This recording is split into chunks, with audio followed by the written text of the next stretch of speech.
Yesterday, the Biden administration coming out with a new potential threat to the chip industry, talking about more potential trade sanctions on China against buying U.S. chips, and particularly the A100 chips that are produced by NVIDIA. So markets are set to open, a little bit mixed this morning on the news.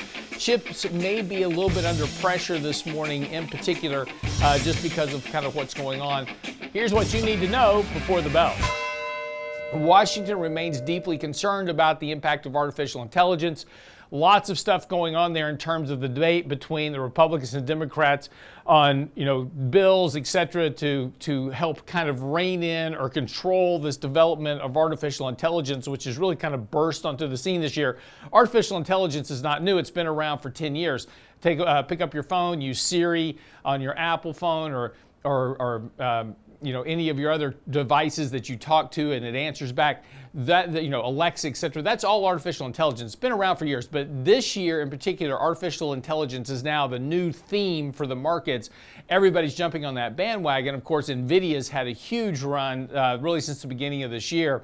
But now Washington potentially with a threat here to the chip industry itself, more potential sanctions on China revolving around chips, et cetera. So markets are set to open a little bit mixed this morning on the news. Chips may be a little bit under pressure this morning in particular, just because of kind of what's going on. But again, we're now moving into the last couple of days of the month. Now, as we talked about yesterday in particular, the market had come down. We said this yesterday that the markets had several days of selling pressure, had come down to the 20-day moving average. So expecting a bounce yesterday was not surprising, and we got that bounce yesterday. In fact, it was a fairly healthy bounce. We were about up a little over 1% yesterday on the market, bouncing right off that 20-day moving average. Still on a sell signal here, but this did reverse that corrective action we were getting in the overbought condition. That reversed here a bit.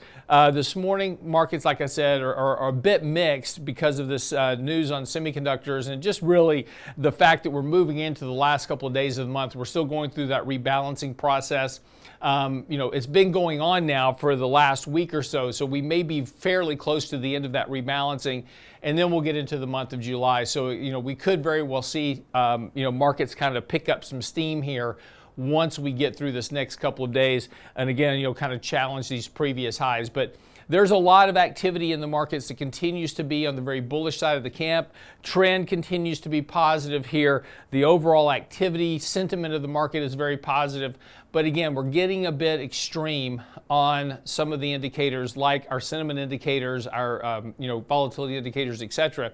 Volatility remains extremely low. And in fact, this has been one of the issues that continues to kind of perplex a lot of the markets itself, which is despite the fact that we have all these other things that are going on in the market, volatility as a whole remains extremely compressed.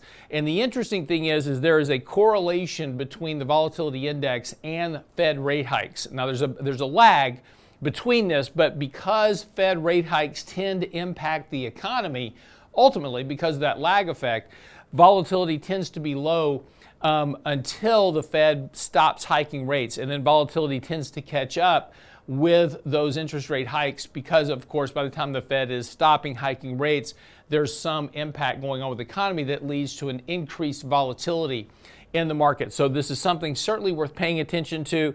We're not in a position just yet where we're about to see a spike in volatility, but that's the thing to really keep a watch on. This extremely low level of volatility suggests that a 5 to 10% correction sometime this summer would certainly not be out of the question, and that would certainly set markets up for a fairly healthy rally into the end of the year. So anyway, keep a watch on this. Make sure you monitor your portfolios closely. The next couple of days could be a little bit bumpy. We'll see what happens, but that's what you need to know before the bell.